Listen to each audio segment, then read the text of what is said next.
Hey there, and welcome to the Knee Gurus, your guide to understanding knee injuries and recovery. I'm Bevan Collis, physiotherapist and founder of Asia Physio. With our clinics in Japan and Singapore, we help people get back to doing what they love. Each episode, we dive into real stories and expert conversations about life after a knee injury, from surgeons and physios to patients who've been through it all. So whether you're fresh off an injury or just curious about your options, you're in the right place. Let's get started. Hello, everybody, and welcome back to another episode of the Knee Gurus. I'm your host, Bevan Collis, and we're back again to talk all things about knees. And this week, I'm really excited to have on the show Kate Ryan, who is a Kiwi who unfortunately injured her ACL when she was skiing in Niseko in January this year. Kate's a really experienced and passionate skier, and I thought it would be great to get Kate on the show to find out a little bit more about her journey. And she also went through the cross bracing protocol, so we're going to find out how she navigated and that protocol, how she decided to go into it, and how her results have been. So super excited to dig in and find more about Kate's journey, and I hope you find it helpful. Kate, thank you very much for coming on the show. Thank you, Bevan. I feel privileged to be asked, and it's nice to be able to say what I went through, and I'm very happy to have a good outcome. So I'm hoping to help other people.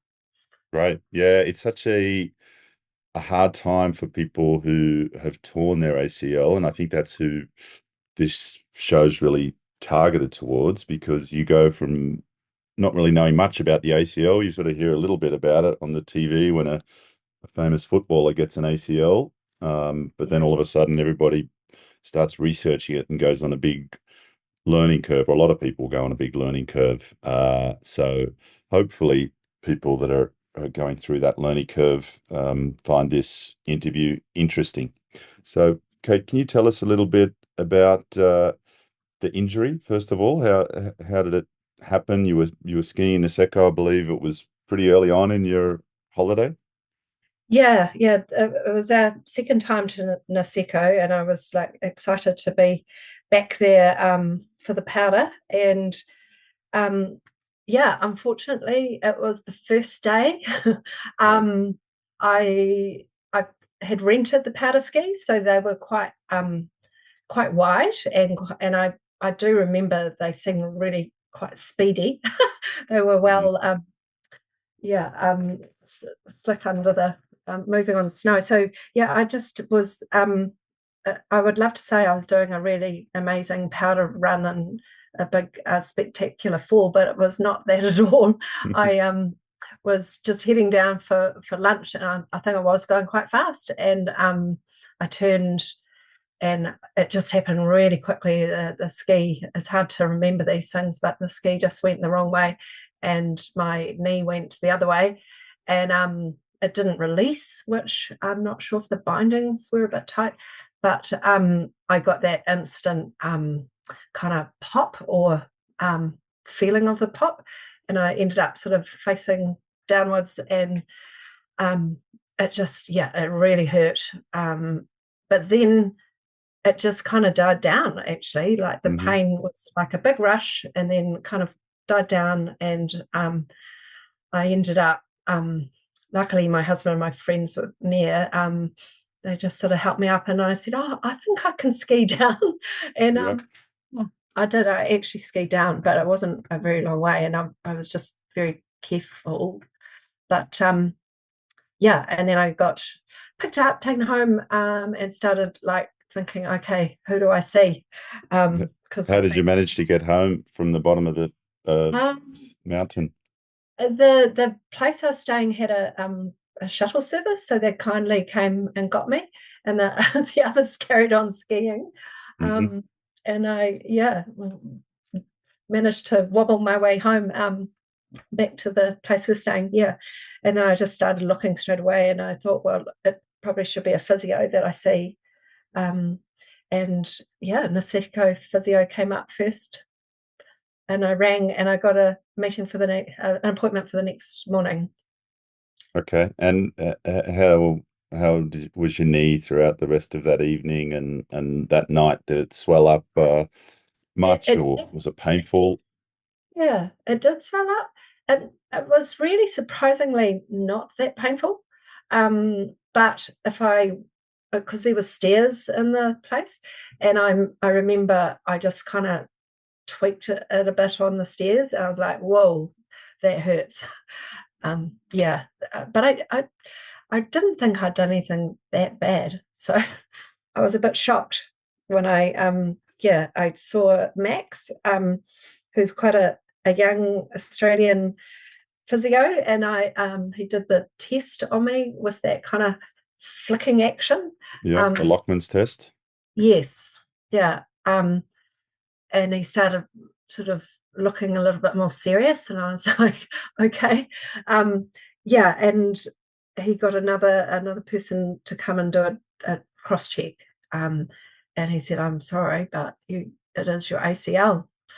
I was like, "No." I Yeah. don't believe them actually, to be honest. But Didn't you? Yeah, it's not uncommon for that exact experience that you've described there to happen. A lot of times, um, the ACL injuries aren't as painful as you think.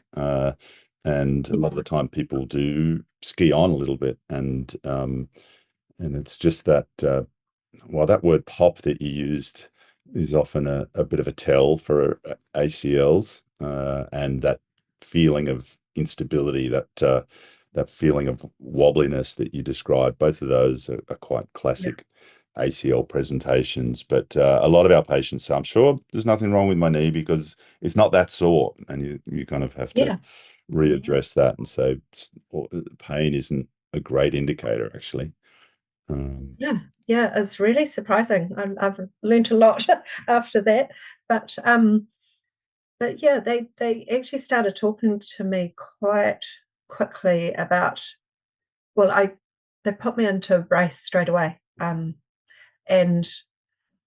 it was really just to protect the knee from any, further injury, I suppose. And said, kind of talked through things, but then said, come back tomorrow once you've sort of, you need a bit of time to process, don't you? So, yes. and I needed to like read up a few things, and so I came back the next day, and they iced my knee a lot, to get the swelling down. Yep. And then how was that next 24 hours? I guess you started to get on the internet and research ACLs and Yes.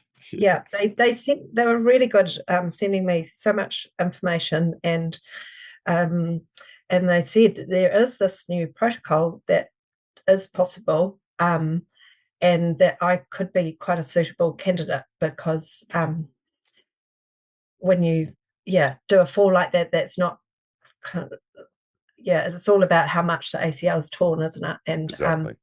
yeah, and the way I described the accident, it wasn't like I was like full steam ahead, and yeah, it was a good possibility I could do that cross bracing. So I thought, oh, I'll find out about that. I'd always liked the idea of avoiding surgery, and so yeah, there was a Heal ACL website they sent me, and um, I read a lot about Dr. Cross and his endeavours, and thought, yeah, it's worth just finding out a bit more. And then in the meantime, I was like on with insurance and trying to work out, excuse me, because it's quite a costly sort of, yeah, trying to work out how to get home. And I realized I had to wait till the swelling went down. I couldn't fly straight away. Yep. Yep. In the cross bracing, there is some urgency to get the MRI and to really get on with. If you're going to do it, you need to do it pretty quick. Exactly. That's an Yeah, important message for listeners that time is ticking. Really, the clock starts as soon as you do your ACL, and there's certain landmarks that you need to hit if to maximize your chance of healing. And you yes, said something interesting, Kate, about you kind of being drawn to avoiding surgery? Is that more of a general philosophy that you had, or was it more specifically for the knee? Because I think some people just tend to think surgery is kind of the best answer or the highest level of care you can get. So if you've got insurance that's going to cover surgery, you may as Yeah. well do it. What sort of do you think there's something in your personality that led you towards being towards non-surgical, or what made you sort of be drawn Yeah, to that? that's a good question. Yeah, I think it is possibly in my personality. I just really thought it's good to explore all these options, and I knew a friend that had surgery, and he has sort of issues down the track with knee swelling up quite a lot, and um, yeah, just the more I learned about it, it just sort of seemed logical to me that if you can heal something naturally, why wouldn't you try? And yeah, I think there's always risks with surgery, and um, I really liked the idea of trying to do it naturally. Yeah, Yep. but I knew that it was quite a definitely a tough decision because you just don't know if it's going to work, and it's so early in its development. Um, Especially, I found out New Zealand hardly had anybody. Yeah, I mean, I can talk about that later, but I was the sixth person in Auckland to do the protocol. So yeah, it was a little bit nerve wracking because yeah, if you go through all that sort of torturous time and then it doesn't heal, it would be quite devastating. Yeah, Um, so you have to have quite a lot of faith. Yeah, sure. Okay, so you had a few sessions at Niseko Physio, and they put your brace in between yeah, 30 and 90 degrees, and yeah, sure. Yeah. talked about DVT prevention to get you ready to fly home Yes, safely. Um, yeah. and what happened from there? I see you got an upgrade to business class, which is pretty cool. That was good. Yeah, it was a really tricky time in that I had to work out where to get the MRI done. Mm, And the only from Niseko to Sapporo is like 2 hour drive, and you could not make an appointment. You just had to turn up and hope for the best that you could get an MRI. Um, and I didn't want to also stuff up my husband's and my friend's holiday mm, by losing a day or two and not even knowing if I could get the MRI. So I thought I'll just try and get home as soon as I can and sort it out in New Zealand. Yeah. yeah, Um, it's a really common um, feeling that we have in our clinic is that when people have injured themselves on their holidays, not only are they dealing with their own obviously injury and dysfunction and working their way through that, but they've also got that responsibility that no one wants to be the person that drags down this holiday everyone's been looking forward to for a year. So, um, we have had, particularly for people that have got a few days in Tokyo or traveling around Japan afterwards, they need to make a decision if they're because that can sometimes push the uh, time to enter the bracing protocol out. longer than that sort of Mm. 2 to 3 week, 15 to 18 days that is maximum. So Yeah. it's a common discussion we're having in the clinic for that, and it just adds that extra layer of difficulty to the management and decision making for the patients. Yes. Yeah. And I think it's tough because you can't make decisions really properly until you have an MRI. But it's yeah, trying to work out the best solution. So That's right. um, One day but we'll yeah, have an MRI in Niseko. So, yeah, that would be good because I'm sure there's a lot of people doing their ACLs there. yes. Yeah. Um, So what but happened? yeah, I was so lucky. I had travel insurance through my credit card, and I did opt to pay, saying that I was doing skiing. Thank goodness. Yes. And they were actually really good. The whole insurance experience was great. They sorted out a vehicle to take me and my husband to the airport. Like it Right. was very comfortable. And then I had a wheelchair, people waiting for me. And then I got into business class which was a lifesaver because you worry about the DVT and Mm. um, yeah, I didn't need extra worries. So um, that whole process was pretty good. And you And got then I got back this. to New Zealand. Yeah, in the meantime, I was looking at who does cross bracing in Auckland. It was quite tricky and again, you know, the physio guys were awesome. They helped track down who I should contact.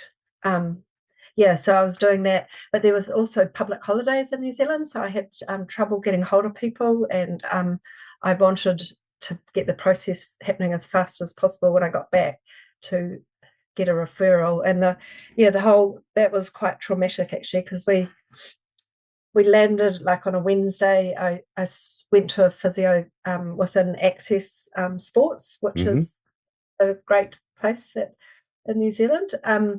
And yeah, they got me a referral to James McCarthy, who happens to be the All Blacks sports physician and was very pro cross bracing. And they put me through to him basically because he's the only one really set up to do it, along with a physio working beside him.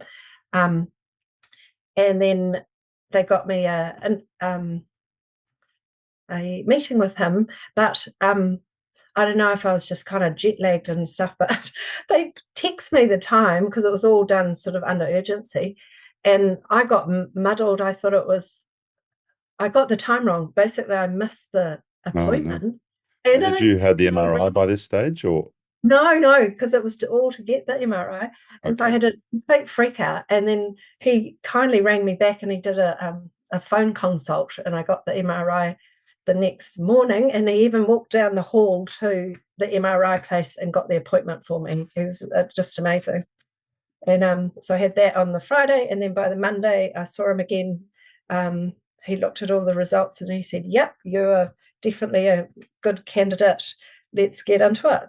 And can you and it's remember anything specific about your tear type classification? I know it gets a little bit technical when you're talking about, whether it was torn, pulled away from the bone, or whether we call it the synovial envelope, which is like the skin of the sausage, if you like, of the ACL yeah, is breached, and whether there was part flicked out, or whether it was yeah, a type 1, 2, or 3 tear, or yeah. For some reason in New Zealand they don't say what grade it is, but it was fully ruptured, but right up in the notch. hmm. Um, and I also had a slight tear on the meniscus.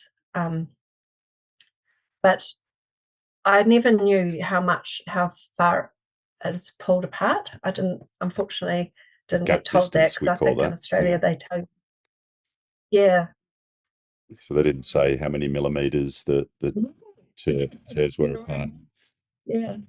Yeah, well, Mm. that MRI interpretation is really the next kind of well, part of it is the big barrier really to the cross bracing protocol being rolled out, because at the moment there's still not enough people in the world who know how to read uh, Yeah. ACL tears on an MRI to decide which ones are more likely to heal and need the cross bracing protocol, or other ones that are less likely to heal and you don't want to go into the cross bracing protocol, or even some that are really minorly injured don't really need to go fully to 90 degrees, and can heal quite Mm. well at 30 to 90, or sometimes even without any range of motion restriction if the damage is really minor. But Mm. they've just published a paper on that, and hopefully that education is growing, and there'll be more and more radiologists and sports doctors who can read Right. MRIs to help with that decision-making process. But your doc, even though he didn't go into specifics, he pretty much just said to you, "Yeah, I think you've got a good chance of getting a heal. It's worth a go." Yes. Yeah. Yeah. And I'd kind of signed the consent forms even before and started taking the medication to stop DVTs. So I was all ready to go. It was basically just get the MRI and yep, which was kind of good. It was prepared my head to go through it. And I'd already done sort of 2 weeks of in this brace anyway, at keeping it kind of, and I really tried hard to keep it to 90 degrees even before I got the result, Terrific. because I thought the faster I held this, the better. Yeah. And But it was quite tough, I have to say, because when I got back, it was really hot in January, and Auckland is hot and humid. And yeah, the whole I was meant to go to a music festival with friends that got canned, and I had all my summer was sort of laid out, and that was completely mucked up. But that's life.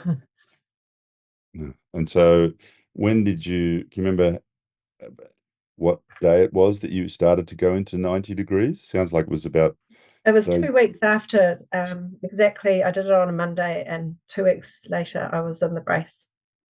And how did you navigate that period at 90 degrees? Were you obviously using crutches? What did you use any other devices that you found helpful? Yeah, New Zealand's really good with ACC, and I was able to get an eye walker and a knee scooter, and yeah, obviously crutches and a shower stool, and that was all paid for. So yeah, and I got into the Careway system, which then covers the physio and even a gym membership. So I had a lot of support, which was really good. Oh, and I got an exercycle as well. So, but yeah, my bedroom's upstairs, so I had to kind of learn to get up and down without Straightening the knee. Yeah, careful. And I think luckily I've got good balance. I actually like the eye walker. I got used to that, and I could cock pretty well with, without having crutches. You can balance nicely with just that eye walker. So yeah, keep your hands free. Yeah. And did you find, was there a good physiotherapist at Access who'd understood how to load your knee correctly, and help you maintain muscle strength through that period at 90 degrees and when it started to straighten up? Yeah. So yes, the only thing I would say is that it's because it's sort of paid through ACC. They were really short, like meetings. So, but I got given all the exercises to do, and I started, even in Japan, I was doing wall squats and glute bridges and knee ankle pumps to keep the blood flowing. Right. And I've always been a big go to the gym kind of person. So I even, after a few weeks, I went back to my normal gym with my brace on and just did exercises at the gym with my group of that I've always gone with. They were really supportive. So yeah, the exercise was really, really key to keeping me mentally okay through quite a tough time. But I separately saw a local physio, and Okay. And again, because my health insurance covered that, so I saw him twice a week, and I just wrote a few notes actually about what he did, because he for the initial treatment he uses the kind of treatment through a guy, Dr. Guy Voyer, who's a renowned osteopath, and his treatment was about sort of pumping to activate with a push and relax therapy. So pumping from the hip, foot, and ankle, and that was to create sort of pressure gradient to move fluid through the joints and nourish the ligaments and cartilage. Yep. So I don't know. Yeah, you probably understand all this being a physio, but yeah, no, it's definitely not something you want to do on your own, to go through that period, particularly the period, non-weight bearing period. If you do go to 90 degrees or 60 degrees, one is the DVT prevention. You need to have that medication and make sure that you don't have any other contraindications to go into that angle. And secondly, as you said, it has been shown that loading a healing ligament results in a stronger heel. So you definitely don't want to Mm. just stay in a wheelchair and not put any weight or contract the muscles at all throughout that period where your knee's bent. And it's certainly one of the criticisms that's often made of the cross bracing protocol or Mm. of restricting range of motions to heal any tissue in your body really is that, oh, well, you're going to get, people say you're going to get stiffness and you're going to get, which you can, and you're going to get muscle Mm. loss. But when you speak to people that do the cross bracing protocol with the right physiotherapist, it's actually quite surprising how much strength they've still got and how little they lose when they come out of it. How did you find that? Did you do some testing on your quads Yes. strength and get some objective measures on those? How was it when you Yeah. Yeah. came out of it? Well, yeah, I definitely lost, lost strength, but they kind of did a program saying if I do so much sort of strengthening over so many weeks, I'll get back to normal through the testing process. Um, and yeah, I definitely improved each time I had the retests. I was improving, so I think I did work quite hard at it, but um, yeah, I was quite pleased that I knew that it was improving through. And I did the sort of jumping test, so you're like working out if you're jumping evenly on both legs. Yep, yep. Um, and that, yeah, that all came out quite well, really. Um, And can you remember yeah, what your protocol was? How many weeks you spent at 90 degrees and yeah, you went to 60 degrees after that, or? yeah. So I was 3 weeks at 90. And then at the fourth week, I went to 60 degrees. And the fifth week, 45 to 90. And sixth week, 30 to 90. Um, And then yeah. at the 8 week I had the program, eighth you're out of the week. brace. Yeah. I was still in the brace, but it was completely unrestricted. So it was there more just to sort of support my knee a bit. But I was weight bearing by week 8. Yep, yep. Yeah.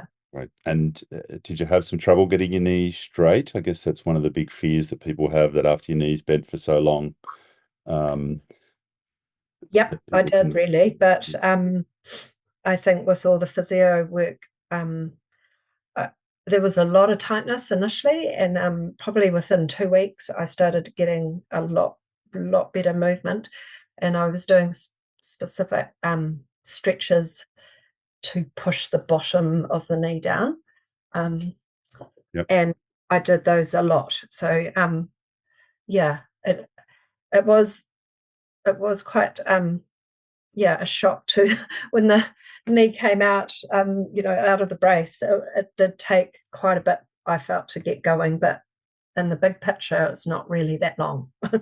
um, yeah, and then all through winter, I do get stiffness in there, I think, because it's colder here and it takes a while to sort of warm up. And I do a lot of, in the mornings, I just do sort of knee circles and um, ankle pumps and things just to get the blood moving, and all of that helps quite a lot. Yep. Yep. Yeah. Okay. And when was your follow-up MRI taken? Was that at the 12-week mark? Yeah. At 12 weeks. Yep. And it was, yeah, I was nervous, but I bet that's the big moment, the big sort of red letter day in yeah, ACL healing is that 12-week MRI after you've sacrificed so much to optimize your chance of healing. yeah, It's always a nervous day. yeah, totally.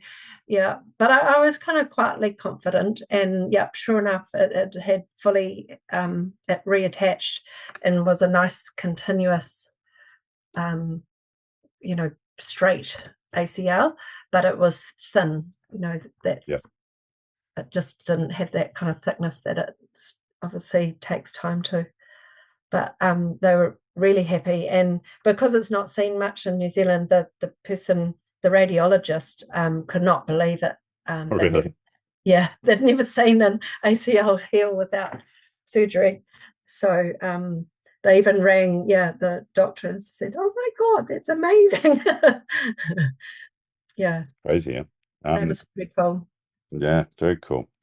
So that was 12 weeks, and how's your function been since? Have you had any episodes of instability or knee of giving way or feeling wobbly or any? Yeah, so I did a bit. Um, I was gardening and I kind of tripped on something and I end up sort of keeling over and I was like, oh no. Mm, Get all scared that you've done something, but it was just a little that was quite early on and I should have probably had the brace on while I was gardening just to give me a bit of security.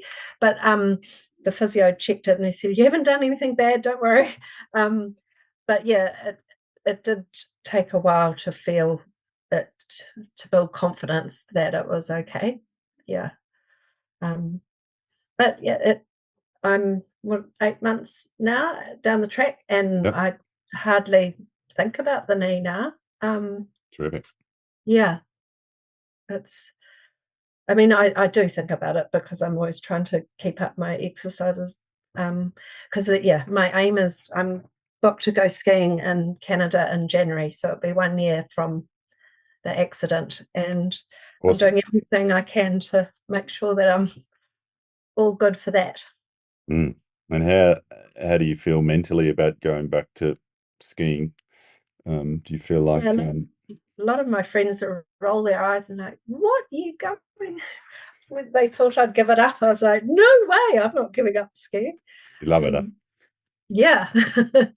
I started when I was 7 years old and I'm now 58. So yeah, I love skiing. um, and it's a great family holiday. So my husband and my kids love skiing. Um, so yeah, I'm sure I'll be a bit nervous, but I've got this fancy brace from Niseko that I can take with me and Yeah. um, I'll just wear it. Yeah. Um, Mm. I reckon I'll be absolutely fine. I feel quite confident. In fact, I think I'll be stronger because of everything I've done. I really concentrated now on my knees in general to be stronger.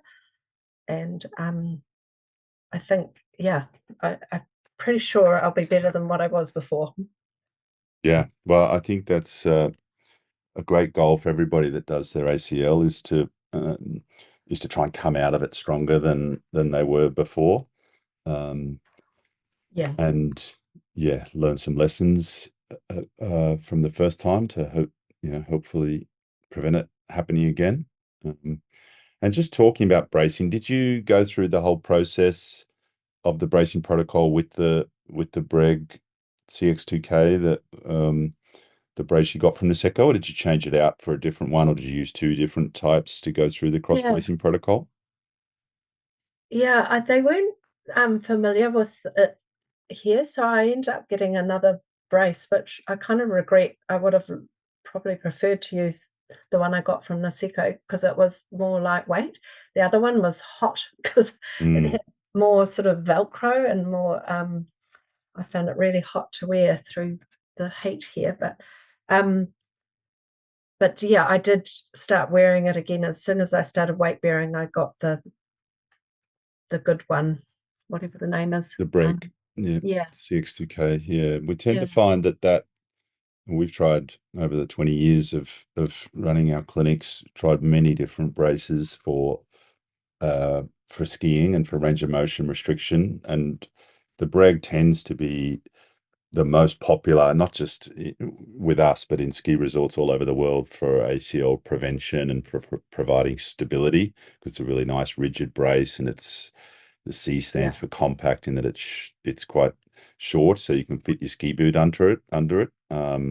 Whereas some of the longer ones are too long for the ski boot to be worn with it. So but it Yeah. is quite rigid, and it was never really built specifically to go to 90 degrees and be kept there. But we've got those little extra widgets that Yes. that we're providing this so that we have had many people go through the 90-degree period in the CX2K as well. But it's because it's so new, we're all sort of feeling our way as to what the best brace is still. I know in Tom Yeah. Cross's clinic, they tend to use the Baofine Secutech, and there's other people still using Osses. So as long as you're keeping the knee bent, I think, and Yeah. just do it with the one that gives you the most comfort. And some people often swap braces out using a bigger one, a longer one that's a bit more padded uh, Yeah. for periods, and the more rigid, lightweight ones for other periods when they're outside in the hot weather. So, Yeah. Yeah. Because we're with the eye walker, I found the other one I had was quite good. I could undo the straps at the clicky front. clicky bits, yeah, and just have it sitting more comfortably in the um and I'm not sure if the other one would have worked as well there. Because yeah, you don't want to get um it to be painful in the eye walker. No, Yeah. yeah, I don't know that there's one perfect brace that does everything. There's Yeah. you get a little bit of a positive in one. One provides a lot of stability, but that means the brace is a little bit rigid, so it can be a little bit uncomfortable to wear 24/7 because it does hold the knees so stable. Yeah. But Yeah. yeah, Yeah. um, well, that's terrific. And then so you got a good heel, and you're continuing to strengthen the knee. And any other future sporting goals? Is the skiing the first one? Do you do any other sports involving twisting? Have you been back to any other sports as yet?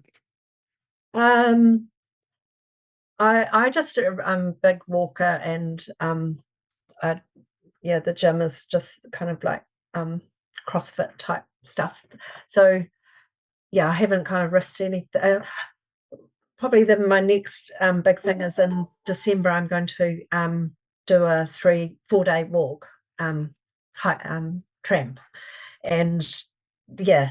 Oh, and I actually a couple of weeks ago I did a 40K e-bike ride in the South Island, which Hmm. was which was awesome. And I almost sort of forgot about my knee, and then I was walking downstairs afterwards, and I was like, oh, ow, it did hurt a bit. Because I'd pushed it quite a lot for a whole day, and it was freezing, like cold down there as well, um, and windy. But yeah, so yeah, I am pushing it a bit, but not twisting type sports. No. No. Well, you're still only 8 months post injury, and I think it's an important message to get out there that the cross bracing protocol is not necessarily an accelerated return to sport program, and then generally the return to sport Right. uh, time is recommended about the same, which is 9 to 12 months post injury, whether you have the surgery or the bracing protocol. So Yes. Yeah, it definitely requires patience, whichever pathway you take. Mm. that's right. Yeah.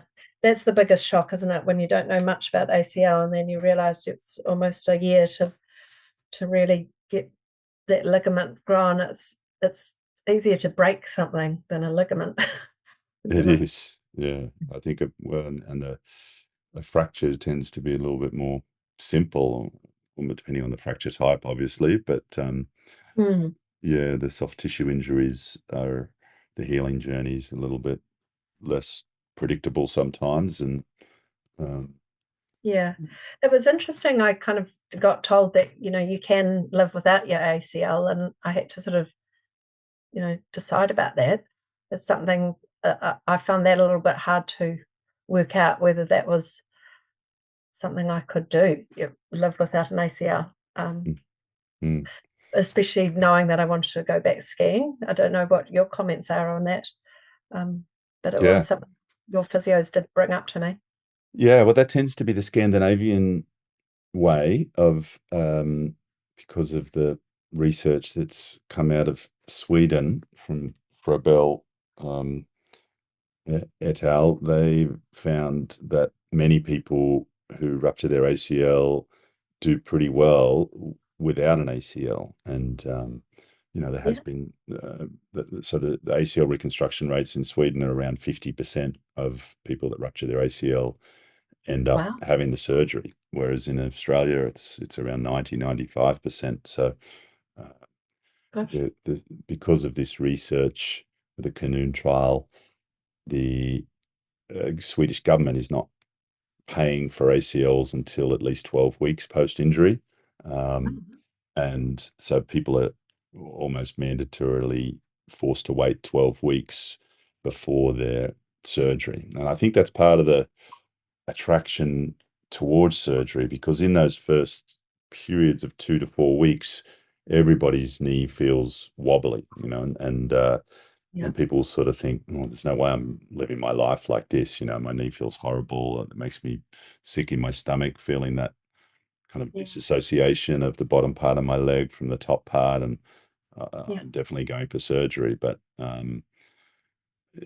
they've found in this research, if you just wait a little bit, do your physio, even without a bracing protocol, and if the ligament doesn't heal, then at 12 weeks, patients start to get their head around, oh, okay, my knee's feeling much better than it was 2 months ago, and I can kind of understand how I could probably live my life like this. So Yeah. Right. there's those three different pathways, I guess. If you really can't go through a bracing protocol because of your life situation, um, then yeah. And I think in the clinic, you do see many people come in who say their knee is not quite right, and you start digging into questions, and Mm. and often you'll do the Lockman's test and you can feel that there's no ACL there, but they haven't had an acute injury. And then you start questioning them and they say, well, actually 10 years ago I was playing tennis or skiing and I did feel something go pop in my knee, but it wasn't that painful. And Oh, wow. I never ended up seeing anyone. I think there's tens of thousands of people out there who are living their life with Yeah. ACL deficient knees who just never saw anyone Mm. about it. And you do see people in the clinic who, a bit like you, ruptured their ACL and think, oh, it feels wobbly, but it's not that sore. And they're like, oh, I wasn't going to come in, but I saw the physio sign. And I'm sure there's many people who just never Yeah. present to a healthcare practitioner to get diagnosed for an ACL Wow. tear, and are kind of living blissfully unaware that they've had that injury. But Oh, gosh. as That's interesting. Yeah. mm, I think we're copers because of evolution. In the past we would have had to keep moving around to find food, Yeah. and so from from that sort of survival perspective, it is obviously an important ligament and it does provide stability. I think it's there for a reason, and I don't think we should start to put the message out there that the ACL Right. is unnecessary and it doesn't really do much, because it definitely has a role to play in knee stability and prevention of future injuries. But Yeah. many people can do pretty well without an ACL. So, Yeah. Yeah. and But not sports people, professional sports people. They would always want it, wouldn't almost all, yeah, there are quite a few stories about there was a fellow in the NBA who ruptured both of his ACLs, and he was still playing professional sports with ACL deficient knees in both knees. I forget his name, Deshaun Williams or something like that. And I did an interview on this podcast um, with a rugby union player who ruptured his ACL and ended up playing 2 weeks later with an ACL they? deficient knee. So, but certainly in that decision-making process, your future sporting goals uh, are important, and the higher your future sporting goals are, probably the more likely you are to to, to need surgery or to choose the surgical option. And as well Yeah. as your age, younger people tend to be more likely to have a decade or more of twisting sports that they want a stable knee for. So, Yeah. Yeah. Yeah. I think the cross bracing is probably quite tough for young people because being restricted so much for that time.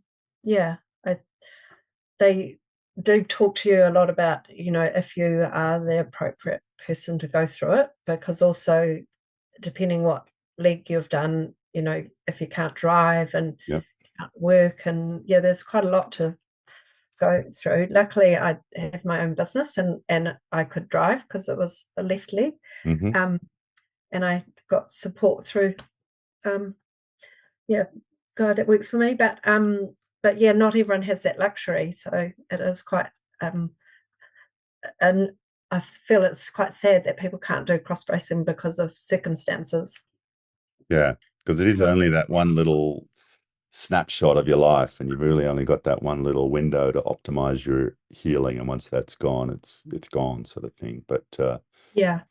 as you say, Yes. not everybody's able to do that and has the support and you to need do it. support around you. Yeah, for sure. All right, Kate. That has been a super interesting story, and I'm so happy that you were able to get an ACL heal, and that we're able to help you at Niseko Physio. And it's really. Thank you so much. Honestly, your guys were just amazing, and I felt very caring, and they followed up when I was back here too as well to see how I'd got on, which was really nice. So thank you for having a great team. Terrific. Thanks you, Kate, for joining us, and thank you, listeners, for listening in for another episode of the Knee Gurus. That's all for this episode, and we will catch you next time. Thank you. Awesome. Thanks very much, Kate. Terrific story, and I hope you have a lovely ski holiday in Canada in January, and maybe we see you back in Niseko one day in another year. Yeah, absolutely. Thanks for tuning in to the Knee Gurus, brought to you by Asia Physio. To learn more or explore online consultations, visit telephysio.com or asiaphysio.com. If you found today's discussion helpful, share it with someone who's exploring their knee recovery injury options too. Thank you, and bye for now.